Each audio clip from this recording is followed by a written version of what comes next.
Olá, gente. Meu nome é Kleber Pereira e nós estamos aqui em mais um Rádio PR1, o podcast da graduação na Universidade do Estado do Rio de Janeiro. Hoje nós estamos aqui num outro papo e vocês vão gostar dessa conversa, mas para falar desse assunto que vocês já vão saber com quem é, eu não estou sozinho, né? Eu estou aqui com a minha companheira Flávia de Holanda. E aí, Flávia? Opa, Kleber, tudo bom? Sou Flávia de Holanda, estou aqui mais uma vez com vocês. Se você não assistiu o episódio 01, assista, é legal. Fala de inteligência artificial, machine learning, a UERJ de Resende. Porque me falaram, né? O professor falou que estudou lá, saiu empregado. Interessante, né? Bom, isso é bom, né? É interessante. Mas estamos aqui com o Alex, porque não tem como você fazer graduação se você não passar no vestibular. E o Alex é esse cara que entende disso, a gente vai conversar bastante sobre isso. Fala, Alex, com a gente. Bom dia a vocês, Flávia, Kleber, a todos aqueles que estiverem nos assistindo. Eu sou o Alex, eu trabalho no DESEA, né, que é conhecido internamente pelo seu nome popular de vestibular da UERJ, que é o Departamento de Seleção Acadêmica, que é quem faz os processos seletivos de ingresso na nossa graduação. Então, todos os nossos processos de entrada na universidade de hoje passam pelo DESEA, seja através do vestibular normal, o vestibular de vagas remanescentes usando notas do Enem, as transferências externas, o aproveitamento de estudos, os alunos que ingressam para o colégio de aplicação, também a seleção cabe ao DESEA. Então, todo mundo que está entrando na UERJ passa pelo DESEA no processo de seleção, né? E é importante que vocês saibam que, para acessar o DESEA, o Departamento de Seleção, o vestibular, a gente tem um site específico, que é o vestibular.uerj.br, onde vocês têm acesso a todas as informações que são necessárias para aqueles que estão tentando fazer o ingresso na universidade, com os nossos editais completos, com calendário, para quem quer tentar cotas, o anexo de cotas, esse nosso amigo que muita gente desconhece, é importante que se frise isso, e eu acho que o papo de hoje aqui vai ajudar a trazer informações sobre o anexo de cotas para todo mundo, já que, dentro do DESEA, o meu trabalho específico é coordenar o processo de seleção dos cotistas, tá? Então, a gente passa por um processo de avaliação de documentos, o candidato entra. A gente vai falar em detalhes, mas assim, é importante, muito importante que a gente fale disso de forma mais esmiuçada, para tentar dirimir dúvidas, porque muita gente não entende muito bem como funciona e vai tentando. Gente, está tudo lá, mastigadinho, é só acessar. Eu gostaria de aproveitar, né, que você falou do site, e além do site, a geração mais jovem assim adora o Instagram, né? Sempre. Um WhatsApp, então, nem se fala. Então, aproveita e segue o vestibular _UERJ, né, que é o Instagram do DESEA. E também aproveitar e fazer a propaganda do canal do WhatsApp do vestibular. Perfeito. E da graduação. O do vestibular UERJ é vestibular UERJ. E qualquer coisa é só ver lá no Instagram, que está lá. E o da graduação, para você que já entrou, é o UERJ Graduação Informa. Também está lá no @pr1.erj, que é o nosso Instagram. Aí vou dar a palavrinha para o Kleber, porque eu precisei muito fazer essa propaganda aqui. Não, isso é ótimo, né? A gente pensar que a informação hoje, ela tem que fluir, né? Tem que correr. E os canais estão aí para isso, né? E Flávia está aqui para dar esse recado também. Vamos falar de uma outra coisinha rapidamente, que agora eu fiquei curioso. O Alex, né? Este homem de cabelos brancos, bonitos, essa barba maravilhosa, você é o técnico administrativo aqui na UERJ. Você é professor? Qual é o teu cargo aqui? Técnico administrativo. E quanto tempo você está trabalhando na Universidade do Estado do Rio de Janeiro? Quanto tempo você está no vestibular da UERJ? Não, eu tenho pouco tempo de UERJ, são só 30 anos. Já são 5 anos de vestibular. Antes do vestibular, eu trabalhei durante muitos anos na Faculdade de Engenharia, trabalhando com a graduação diretamente, com ingresso, lidando com os alunos. Era responsável pela Secretaria de Graduação. Passei 4 anos no Centro de Tecnologia, que é a nossa decania, né, de Ciência e Tecnologia. E no iniciozinho da pandemia eu me transferi para o vestibular. Houve uma chamada, é um processo que eu acho muito interessante, assim, o que sempre me motivou a trabalhar na UERJ, de verdade, né, era sempre lidar com as pessoas. Então, no que eu podia ajudar a vida dos alunos no dia a dia, de resolve problema, resolve turma que ficou de fora, isso era muito gratificante. Eu tinha uma felicidade enorme. Acho que a única coisa que eu sinto falta de verdade na unidade acadêmica desse trabalho era o poder participar das colações de grau, porque era quando eu via o meu trabalho sendo concretizado, concluído. Então, a cada aluno que concluía a graduação, eu tinha um quê de felicidade. Mas eu achei que era uma oportunidade muito interessante de trabalhar no vestibular, gente, porque a proposta era específica para assumir realmente o processo de cotas. E eu entendo que o processo de cotas ele tem uma relevância social enorme, porque o vestibular em si, ele muda a vida das pessoas, seja quem for, filho de qualquer classe econômica da sociedade. Agora, quando a gente trabalha com cotas, a gente está falando daquela população menos favorecida, que tem dívidas históricas, então poder participar disso, principalmente quando eu chego no departamento, eu tenho, né, a gente participa sempre de muitas reuniões, e eu vejo os colegas, né, o diretor da época, o meu coordenador na época, outros colegas que trabalham comigo ainda diretamente, diariamente, falando do sonho, que é um sonho que o DESEA tem ainda, né, o vestibular da UERJ tem esse sonho de que a gente ocupe todas as vagas de cota, porque a gente tem consciência de como a cota transforma a vida dos nossos ingressantes.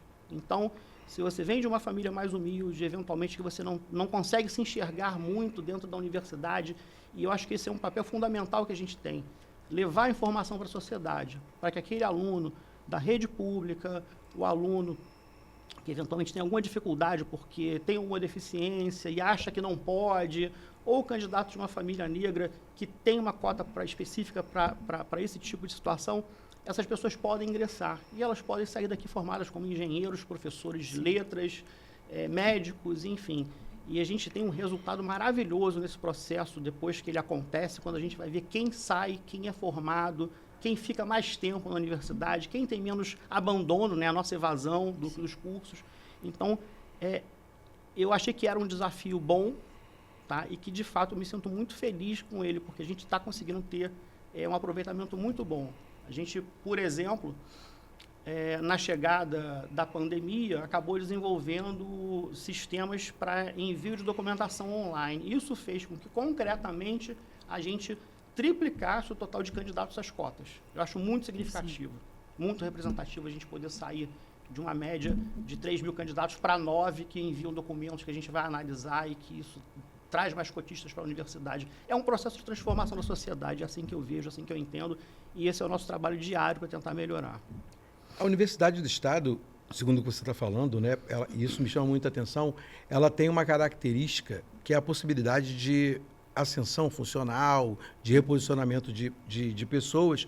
E o que você falou chama muita atenção da gente, porque você descreveu a emoção de estar no final do ciclo, né, que é a colação de grau, aquele momento, e eu nisso compartilho com você, porque fiz colações, fui chefe de secretaria durante muito tempo, e isso realmente é um momento ímpar. E você agora entrou para o início, né, onde tudo começa, e vocês, pelo que você está falando, vocês tiveram, durante a pandemia e por causa da pandemia, muitas transformações, né, para a forma de ingresso e para essas entradas no vestibular. O vestibular teve que se reinventar com essa pandemia? Eu acho que nós todos, como sociedade, tivemos que nos reinventar de alguma forma, né? Seja para as pessoas que passaram a fazer home office, de uma forma geral, que não são vinculadas à universidade, seja para nós mesmos, que continuamos trabalhando em home office.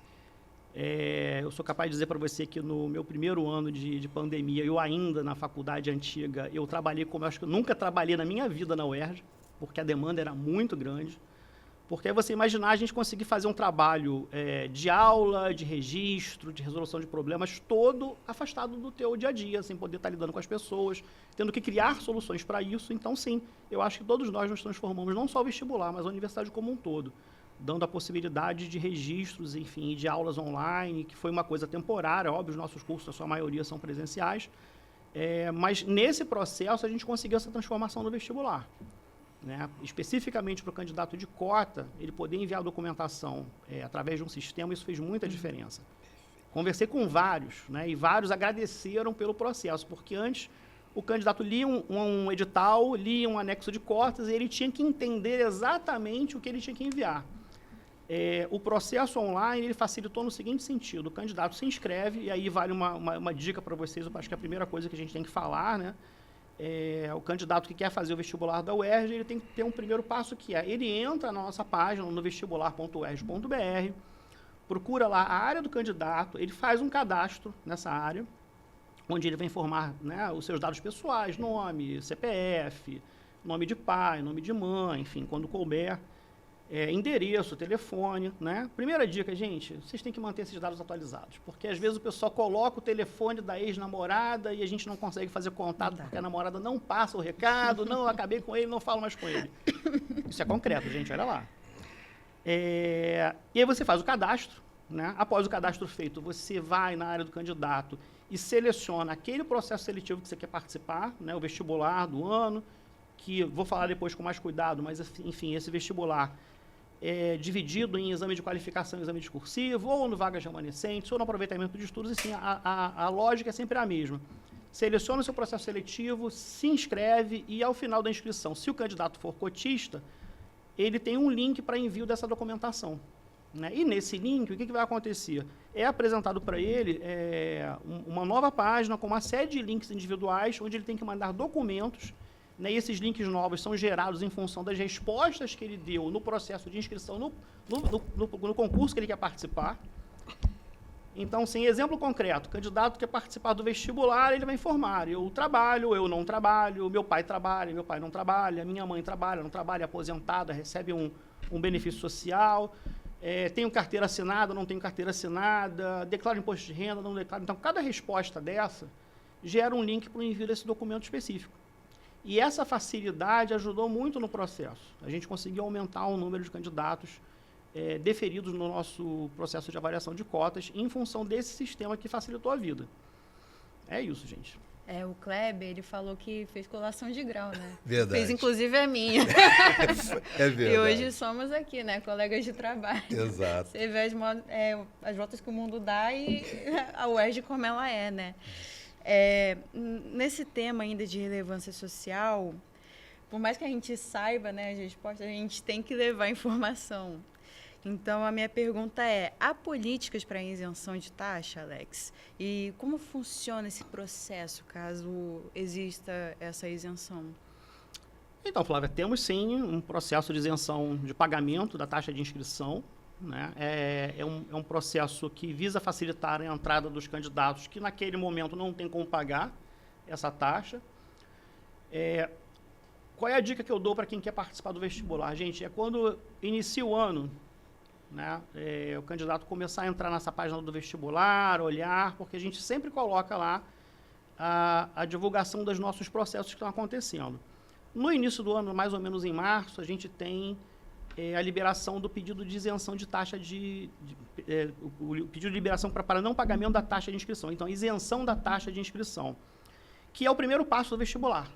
A isenção significa que o vestibular começou por um ano, né? Porque é um processo de eventos que são concatenados, eles são ligados, até o final do ano, quando a gente tem o resultado final com a liberação dos classificados nos cursos. Então, sim, existe essa solicitação. O candidato deve entrar no nosso site, verificar a data em que é solicitado, providenciar alguns documentos, tá? Vale frisar que a documentação da isenção não é a documentação da cotas, que a isenção não tem nada a ver com o processo de cotas, porque eu posso ter um candidato que vai concorrer ao vestibular, que pede para não pagar a taxa de inscrição, mas que não tem direito à cota. Ele não é aluno da rede pública, ele não é negro, ele não é indígena, não é quilombola, enfim, não está nenhum dos casos que permitem concorrer às vagas reservadas para as cotas. Mas ele não tem dinheiro para pagar a inscrição, tá? E para o candidato que vai concorrer às cotas, é a mesma lógica. Ele vai enviar, e assim, até para frisar, não é a mesma documentação. É uma documentação muito mais resumida, para tentar fazer uma avaliação momentânea, porque é isso, você pode estar desempregado, o pai está desempregado, enfim, a família como um todo, naquele momento não tem como pagar, o vestibular concede essa possibilidade a você, né? Mas eu estou falando isso porque existe aí, né, aquelas coisas das dicas práticas que a gente está aqui para dar também. Tem muita gente que confunde os dois processos, que acha que a solicitação da isenção é a mesma coisa que cota. A gente não é. A cota exige muito mais documentos, tá? E até para entender o porquê disso, né, porque pode parecer confuso ter duas avaliações que são socioeconômicas, o que acontece?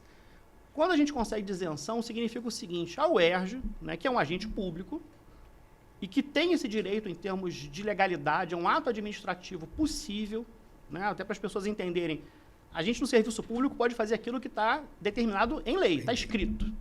É diferente da iniciativa privada, onde você pode fazer qualquer coisa que a lei não impeça. Aqui a gente pode fazer só o que a lei permite.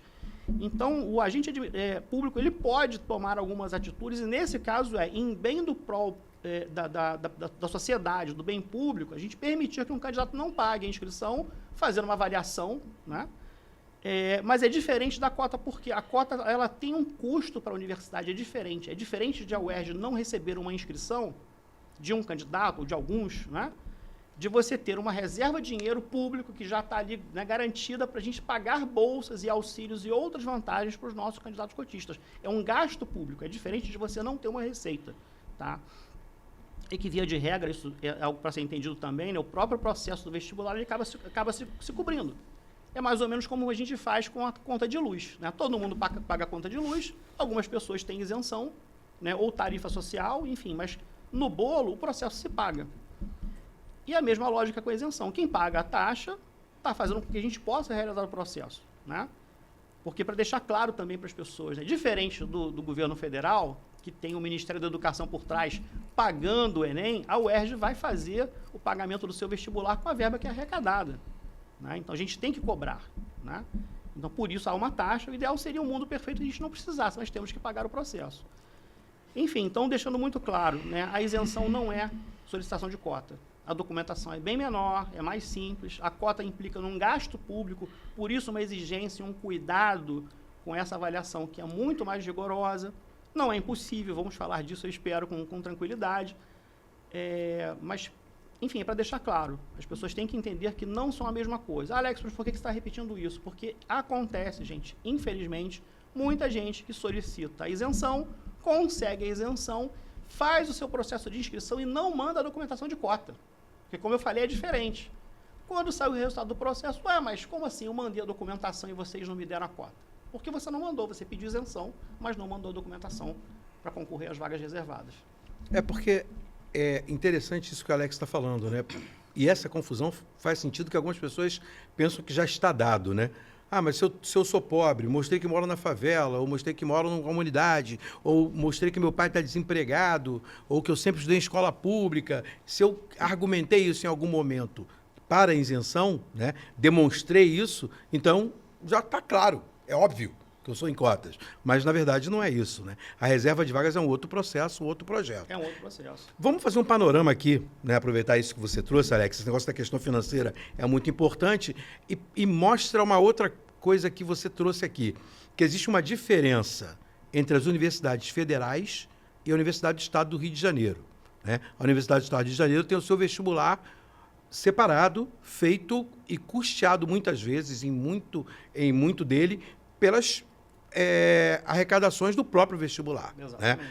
Como é que é essa cara do vestibular da UERJ e como é que ele é diferente do Enem, por exemplo? Porque hoje as pessoas estão muito focadas no Enem, porque é óbvio, né? É uma questão nacional, a carga de propaganda é muito maior, então conhecer, mesmo morando no Rio de Janeiro, conhecer como é o vestibular da UERJ não é tão comum para as pessoas. Elas acabam sendo massificadas pelo Enem. Quais são as diferenças entre esse vestibular da UERJ, como é que é feito? Tem um provão? A pessoa tem que ficar pulando amarelinha na porta da UERJ até ser escolhido? Como é que é esse negócio? Então, Kleber, a tua pergunta é muito boa, porque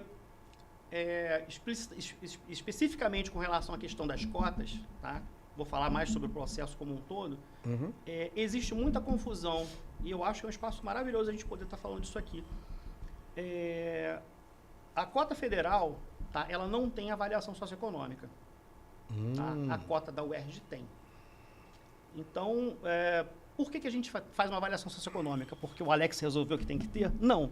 A gente tem uma legislação estadual, que hoje é a Lei 8121 de 2018, que prorrogou o processo de cotas, né, nas universidades do Estado do Rio de Janeiro, e que demanda que haja uma avaliação socioeconômica, concomitante ao que a gente chama de cota específica. Então, você tem que comprovar para a universidade uma condição de carência socioeconômica no nosso patamar da UERJ de sempre, né? Uma renda média familiar de um salário mínimo e meio, mas volto a enfatizar, isso é uma exigência da lei. Não é porque a UERJ escolheu fazer assim, ou porque o Alex escolheu fazer assim, ou o Kleber ou a Flávia, enfim, é uma demanda de lei. A lei de cotas do Estado do Rio de Janeiro já foi criada com essa solicitação. Então, todo candidato nosso tem que fazer uma comprovação socioeconômica. E, além disso, ele tem que comprovar que tem direito a uma cota específica, e agora entrando mais no detalhe, que ele é um candidato oriundo da rede pública de ensino do Estado do Rio de Janeiro, né? Que ele é um candidato negro, uma pessoa preta ou parda, né? Que ele é indígena, quilombola, né? E ele vai fazer essas comprovações todas, de todas as cotas, com documentação, e na cota de candidatos negros há uma entrevista de validação dessa condição. E existe a cota para filhos de policiais do estado do Rio de Janeiro. E quando eu falo policiais é porque eu estou me referindo ao policial militar, ao policial civil, ao policial penal, né? E aos bombeiros militares do estado do Rio de Janeiro. Então, você tem que ter uma dessas características, dessas qualificações para concorrer à vaga reservada e fazer a avaliação socioeconômica. Todos os cotistas têm avaliação socioeconômica. E o Enem não tem uma avaliação socioeconômica para todos. Eles têm uma cota de hipossuficiência econômica, que é diferente do nosso processo. Então, gente, assim, é mais uma dica concreta, né? Acontece muito. Muita gente se inscreve no vestibular, envia a documentação da cota específica, então, sei lá, um documento comprovando que ele é PCD, ou que ele é oriundo da rede pública, ou que ele é negro, enfim, qualquer que seja a cota, e não lê o nosso anexo de cotas, tá? E não vê que tem que fazer a avaliação socioeconômica também. Porque, nesse caso, é diferente do Enem. Ele tem, para todos os casos de reserva de vaga, que ser hipossuficiente. Exatamente. Financeiramente. Exatamente. Então, tem lá o valor, você falou, em um salário mínimo e meio. Nesse momento. Nesse momento. Hoje, a gente trabalha com esse patamar de um salário mínimo e meio para o processo de cotas. Isso é renda per capita. Renda per capita. Renda per capita da família do candidato. Para o processo de isenção de taxa de inscrição, tá, a renda é considerada de um salário mínimo só. Então, até nisso, o processo é diferente. Sim. Voltei a ele, mas para dizer, são coisas diferentes, gente. E aí, no processo de seleção, tá, que eu acho que é uma outra diferença grande com relação ao nosso processo seletivo em relação ao Enem, é o seguinte: o Enem, normalmente, ele é composto de 2 provas no final do ano, né, de conhecimento básico do ensino médio. Não tem um exame discursivo do conteúdo comum, só redação, né? Quando o vestibular da UERJ, ele é feito em 2 etapas diferentes. Então, é importante que as pessoas tenham isso em mente, e por isso que eu falei um pouquinho mais cedo. A gente tem que começar a olhar o portal do vestibular a partir de março, porque todo esse processo que eu vou descrever agora começa com a primeira isenção. Então, o que acontece? Iniciamos o processo do vestibular do ano seguinte com o primeiro processo de isenção. Nós fazemos o que a gente chama de primeiro exame de qualificação, que é uma prova com todo o conhecimento comum do ensino médio, né? Ou seja, as provas de biologia, de física, história, matemática, com questões objetivas. Então, é marcar bolinha no cartão de resposta, tá? E esse primeiro exame de qualificação, se você tirar uma nota mínima, que é a nota D, né? As notas são de A até E. A, B, C, D e E. O candidato que tira E, ele tira menos de 20 pontos, então ele está eliminado. O candidato que tira de A até o D, ele está qualificado a fazer o exame discursivo no final do ano. Então, passamos essa primeira etapa, a gente tem o segundo exame de qualificação. Esses 2 exames, eles fazem o mesmo papel. Eles habilitam o candidato a fazer o exame discursivo no final do ano, são processos independentes. Então, exemplo concreto, o candidato fez o primeiro exame de qualificação e tirou uma nota A. Para o curso dele, está perfeito tirar um A, né, a nota máxima. Essa nota significa uma pontuação para ser somada no final do processo lá com o exame discursivo. E ele não vai fazer o segundo exame de qualificação. Ou, um outro exemplo, o candidato não fez o primeiro exame de qualificação, ele perdeu, ele pode fazer o segundo e tirar uma nota para concorrer também no final do ano, tá? Mas digamos que a gente tem um candidato que tirou um B, um C ou até um D no primeiro exame de qualificação. O que ele pode fazer? Ele vai se inscrever no segundo exame de qualificação, realizar a prova para tentar melhorar a sua nota. Então, um candidato que eventualmente no início do ano não tinha visto ainda o conteúdo, né, do último ano do ensino médio, ainda estava se preparando, ele no segundo exame já se preparou melhor, pode sair de um D para um B, de um C para um B, de um C para um A, de um B para um A, porque dependendo do curso, uma nota maior é necessária. Nos cursos mais concorridos, quanto maior a sua nota, mais pontos a serem somados no final do ano. E temos no final do ano, como eu já disse, o exame discursivo. Aí o exame discursivo, né, como o próprio nome já diz, você vai fazer uma nota que você vai redigir uma resposta em cima de um tema apresentado por questão, né, dentro de áreas de conhecimento específicas. Né? Então, o que eu quero dizer com isso? Se o candidato, por exemplo, vai concorrer à medicina, ele vai fazer uma prova de biologia e de química. e mais uma redação. Todos os nossos candidatos de qualquer área de conhecimento fazem redação. Se o candidato vai fazer engenharia, a prova aqui específica dele é física e matemática, né? E mais a redação.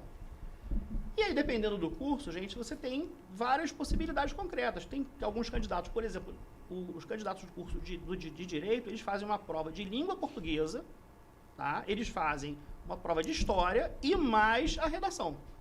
Então, há variação em função daquele curso que você está fazendo, porque a gente tem a intenção sempre de que sejam disciplinas que sejam correlatas ao conteúdo do curso que você quer tentar fazer. Então, o que eu quero dizer com isso na prática? Não tem sentido um candidato do curso de Ciências Sociais fazer uma prova de Física e Matemática. Não é com esse conhecimento que ele vai estar lidando na graduação. É mais da área de humanas, então é história, enfim, geografia. E nesse momento, tá, a gente tem um orgulho muito grande no DESE de saber que a gente faz um bom processo seletivo, né? As provas não são feitas para que o candidato tenha um conhecimento decorado, não é uma repetição de coisas decoradas, é em cima de um raciocínio óbvio. Você tem que ter o conhecimento do teu ensino médio, né, daquela disciplina específica, tem que ter a habilidade de saber desenvolver uma boa resposta, mas vai muito em cima daquilo que você consegue articular de ideias. Não é uma prova de decoreba. Perfeito. Né? Muito mais para medir a tua capacidade de ler um texto, saber articular em cima desse texto, raciocinar em cima desse texto e saber dar uma resposta. Mas, gente, não são coisas absurdas. O nosso vestibular acaba sendo um vestibular que a gente entende como bastante justo, no sentido de fazer uma boa avaliação, tá? Mas que não é impossível de se passar. Pelo contrário. Né? Eu convido a todos que façam a prova, né? Para conhecer. E é importante dizer também que prevalece a maior nota, né? No primeiro, do segundo, se você tirou B, aí quero tirar, você tirou C. Não, você não vai ficar com C, você vai ficar com B, pelo amor de Deus. É aproveitada a melhor qualificação, a né? melhor nota de qualificação. Exato. Claro. Aí, para fazer o discursivo, você tem que fazer esse exame qualitativo, né? Porque já chegou gente perguntando, eu posso fazer discursivo? Eu perguntei se tinha feito o primeiro ou segundo aqui. Não, aí eu falei, sinto muito, amor. Porque isso que a Flávia está falando é interessante, né? Porque entender que a qualificação é uma oportunidade para que você possa, num núcleo mais amplo, escolher ali por uma prova objetiva, né?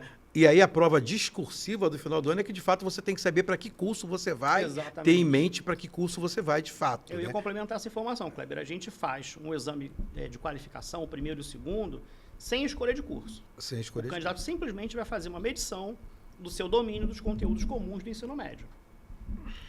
E, em cima dessa avaliação, ele está habilitado ou não para fazer o exame discursivo. No exame discursivo, a gente tem algumas situações, né? Como eu falei, as provas são diferentes, a gente não marca mais bolinhas, a gente vai ter que escrever respostas. A gente tem a solicitação, nesse momento, na inscrição do discursivo, para o candidato concorrer ao sistema de cotas.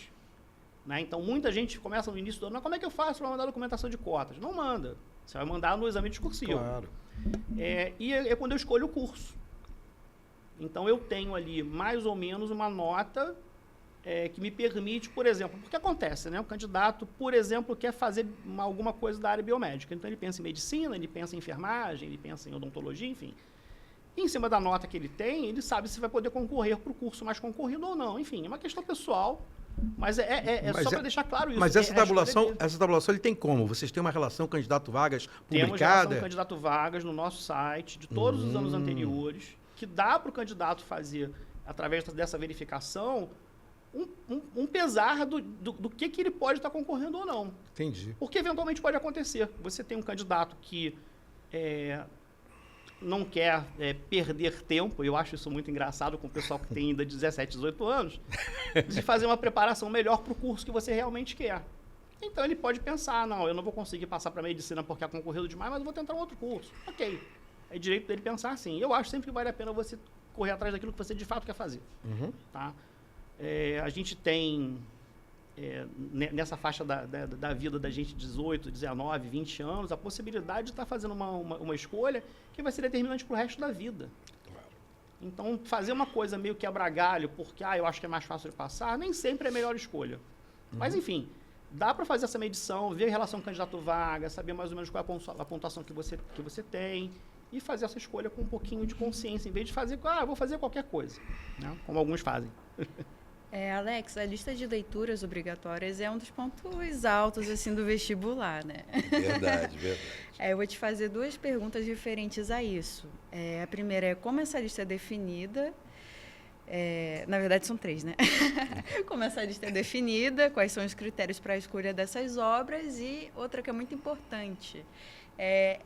Em qual período avaliativo cai esse livro que a UERJ pede para ler? Se é no qualitativo, se é no discursivo? Conta tudo para a gente. Então, gente, com relação às nossas leituras, eu acho que isso é um diferencial do nosso vestibular, né?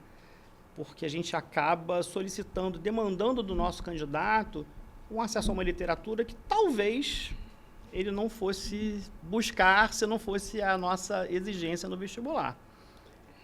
E isso é importante porque eu acho enriquecedor para o candidato, a gente, independente do curso que ele vai fazer, independente da área dele de atuação, né? É sempre bom a gente se enriquecer em termos gerais para a nossa vida. E o vestibular acho que proporciona essa oportunidade para muitos de nós. Como a gente faz a escolha desses livros, gente? A gente tem bancas para as diversas áreas de conhecimento, então história, geografia, que elaboram as questões do vestibular, seja na parte discursiva, seja na parte objetiva, nos exames de qualificação. E essas bancas são consultadas com relação à sugestão de nomes, de livros, para a gente estar oferecendo. E essa escolha, ela também tem uma questão que é um relacionamento direto com a sociedade. Então, eu, Alex, entendo, né? Eu não estou respondendo pelo DESEA, mas é a minha visão do processo. Quando a gente, no vestibular passado, usou o conto da Aia, né? Isso tinha muito a ver com o momento que a gente estava vivenciando, né? A gente tinha uma série na televisão, um momento político que estava acontecendo. Então, ter acesso a esse livro e conhecer a história original, eu achei sensacional, né? Então, enfim, os nossos professores fazem uma lista com nomes, tá? De sugestão. Existe um processo que eu acho muito legal, que ele acaba sendo democrático, né? Porque, assim, sugerir o nome a gente tem que sugerir, né? Mas a gente deixa para a sociedade a possibilidade de escolher os livros. Então, essa lista é apresentada, né? Alguns livros para cada exame de qualificação e um para o discursivo, já adiantando um pouquinho a sua resposta. A gente escolhe um livro para o primeiro exame de qualificação, um livro para o segundo e um livro que vai fazer parte do exame discursivo e que tem uma vinculação maior com a redação. Né? Tem a ver com o nosso tema de redação. Não significa que a redação vai ser o livro, sim, né? Sim. Mas vai estar correlacionado. Então, a gente coloca no site do vestibular essa relação de livros e as pessoas votam. É uma enquete geral e os livros mais votados são aqueles escolhidos para cada etapa dessa do nosso concurso. Democrático isso. É democrático, é democrático. Legal.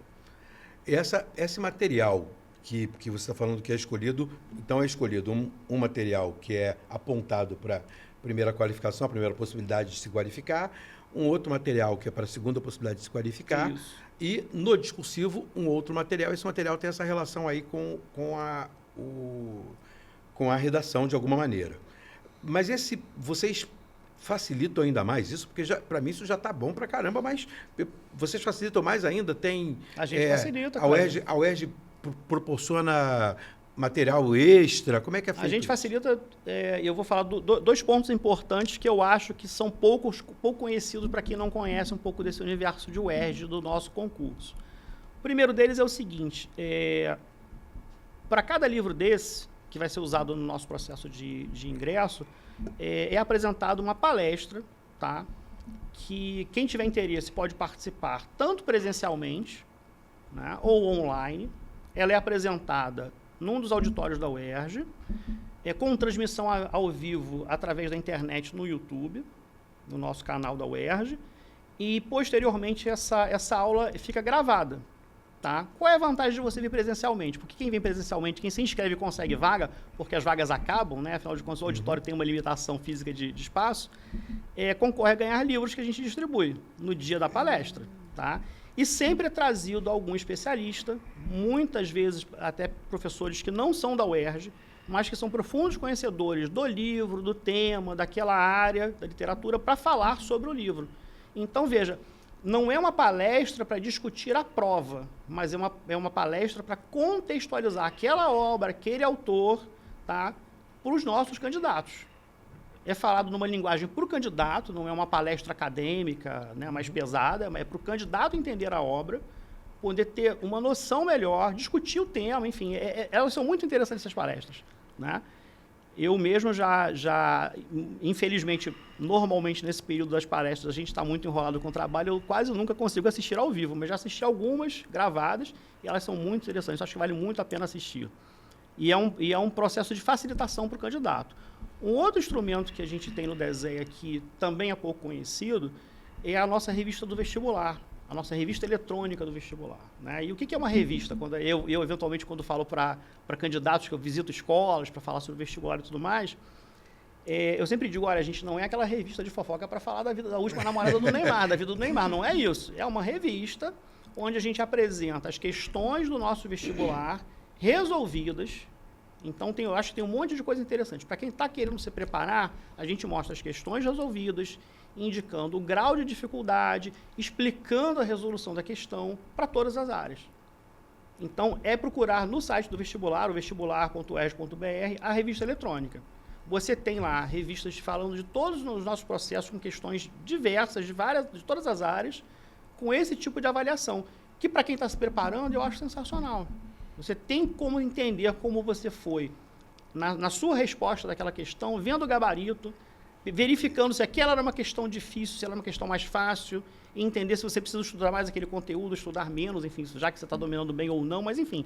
São dois instrumentos que o vestibular proporciona para os candidatos que eu acho fantásticos, mas que infelizmente muita gente não conhece, porque está dentro desse universo do candidato que tem que estar aí preparado. Então, eventualmente, um pré-vestibular comunitário, um cursinho pode estar dando essas dicas, mas nem todo mundo faz, né? São dois instrumentos muito interessantes, que vale a pena serem consultados. E essas palestras gravadas, elas ficam pelo YouTube mesmo, da TV UERJ, ou ficam no site do vestibular? YouTube da TV UERJ. É só procurar no YouTube, TV UERJ, tem lá as palestras do vestibular. Pô, de noite eu vou fazer uma pipoca e vou assistir. Queria ver o da Márcia falando. Para a gente encerrar essa parte 1, porque vai ter parte 2, né, que tem muita coisa para a gente falar. E se vocês não ficarem satisfeitos também, mandem nos comentários dúvidas. De repente a gente chama o Alex de novo para uma parte 3, aí a gente troca de camisa, vai ser outro espaço-tempo. Por favor, CTE, não me mata por estar, de repente, datando um pouco. Eu vou pedir para você, caso você já tenha pensado nisso, né? Você está há tanto tempo aqui com esses cabelos brancos de tanto trabalhar. Pensando nos candidatos de primeira viagem, quais conselhos práticos poderiam ser dados a eles? Flávia, o primeiro conselho prático que eu dou para um candidato ao nosso vestibular é que ele leia o nosso edital. Ou, vamos lá, o candidato não quer ler o edital, ok. Mas, candidato, você tem que ler o anexo de cotas se você for concorrer às cotas. Você tem que ler o calendário do vestibular. Gente, o nosso processo seletivo, ele implica numa série de datas que são sequenciais. Então, acontece um processo, acontece outro, e o candidato tem que estar ligado nas datas que a gente tem no nosso calendário. O que isso significa na prática? Por exemplo, o candidato se inscreve. Ele tem um problema qualquer com relação ao endereço dele, que não foi reconhecido, ele quer mudar o local de prova. Ele pode fazer isso, mas tem um período específico para fazer isso, para solicitar essa mudança. Se um candidato, por exemplo, usa nome social, tá? Ele tem um momento que ele tem que solicitar o registro do nome social. Se o candidato é candidato às cotas, né? E aí esse é um momento muito, muito crítico, né? Porque o que eu vejo, gente, assim, infelizmente, no dia a dia é muito candidato que se inscreve, manda a documentação e esquece da vida. Né? Não, mandei a documentação, está feito. Não, você tem que acompanhar. Uhum. Vou entrar no detalhe aqui, mas eu acho que vale a pena. Quando a gente fala de cota, o candidato tem que fazer 2 comprovações, como eu já havia dito. Da avaliação socioeconômica e da análise da cota específica. Como é que esses processos acontecem?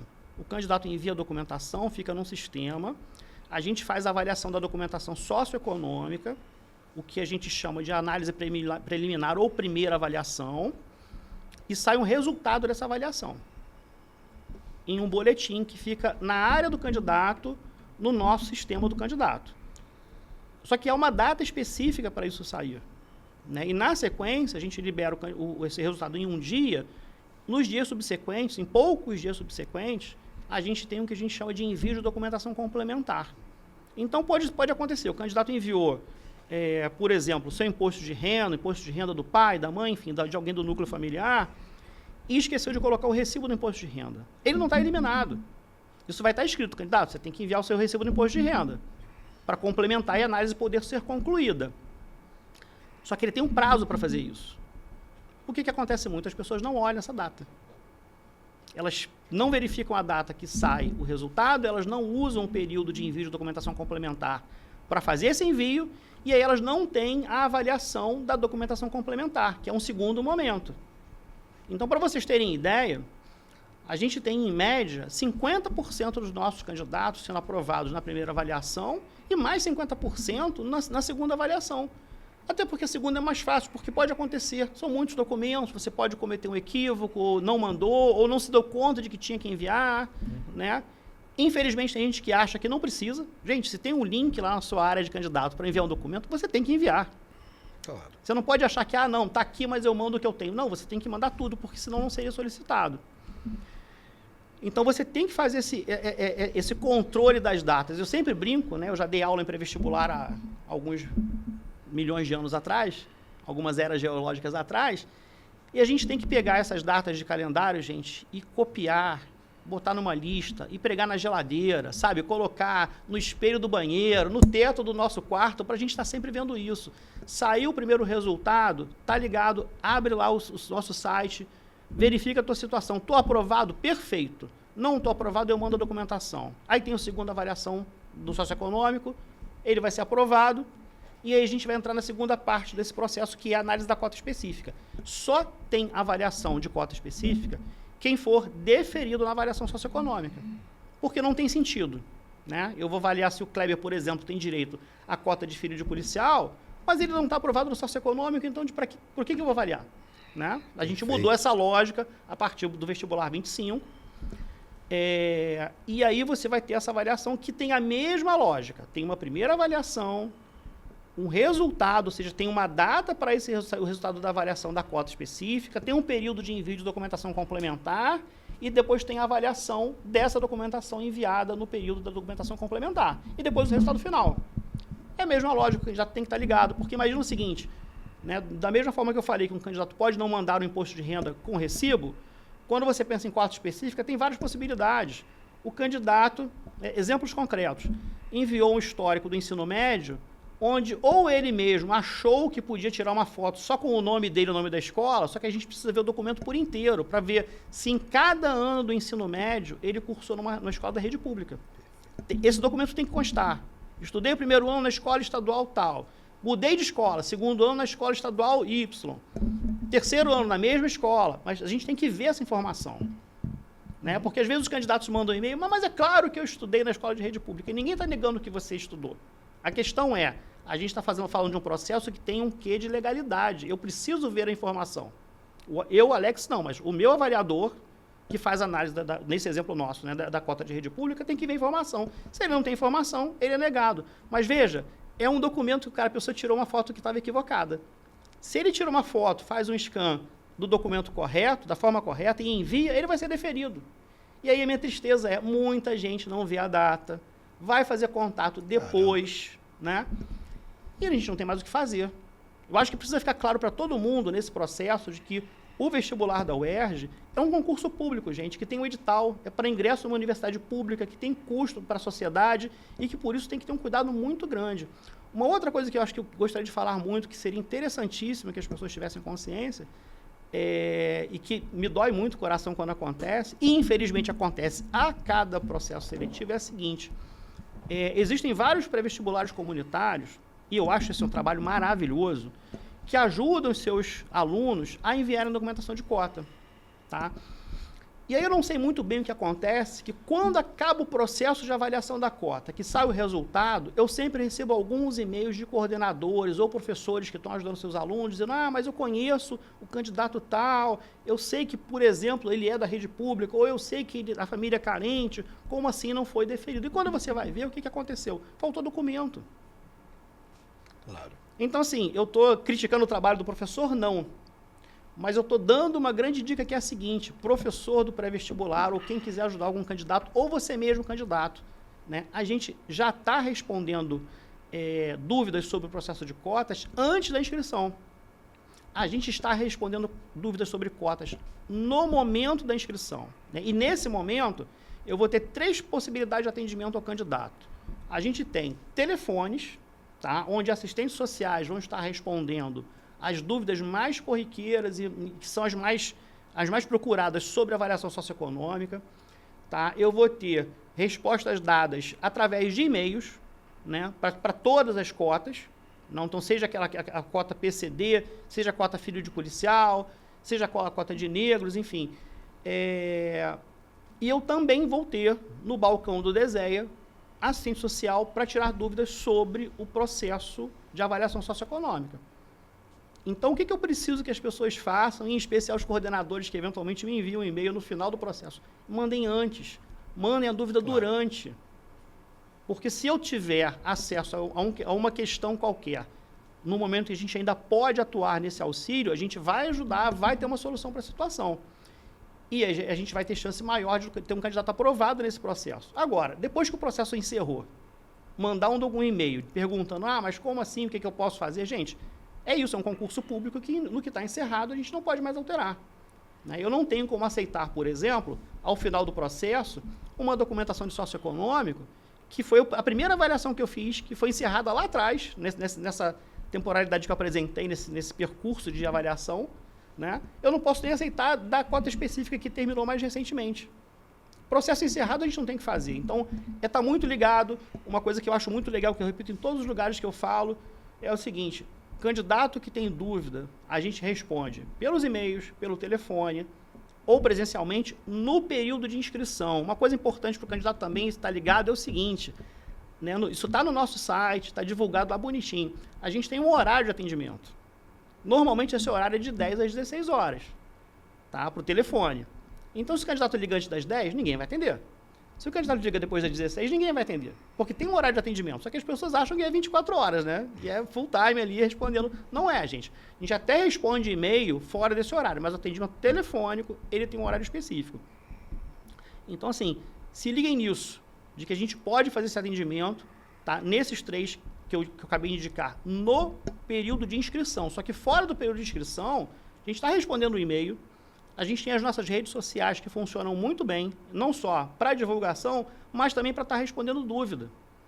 Quando a pessoa que responde a rede social não sabe, não domina o conteúdo para dar uma resposta correta, o que ela faz? Manda um e-mail para o Cotas.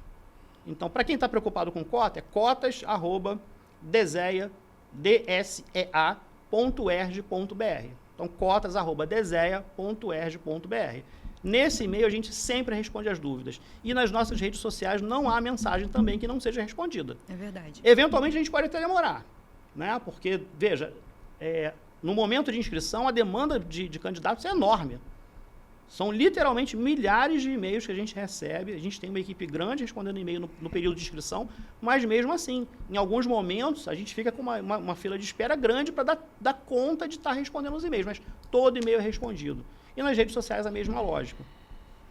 Acho que essa que é a grande dica. Se informem antes, façam contato durante ou até antes do processo iniciar, que a gente vai ter um bom resultado para todo mundo e acho que sucesso para os candidatos. E para fortalecer a comunicação da UERJ com esses cursos populares, tem um projeto UERJ Dialoga, que é um projeto vinculado à Pró-Reitoria de Graduação. O que esse projeto faz? Um monte de coisa, mas uma dessas coisas é a comunicação com esses cursos populares, sociais, e o Instagram é uerj.dialoga, também tem um e-mail, que também é uerj.dialoga@gmail.com.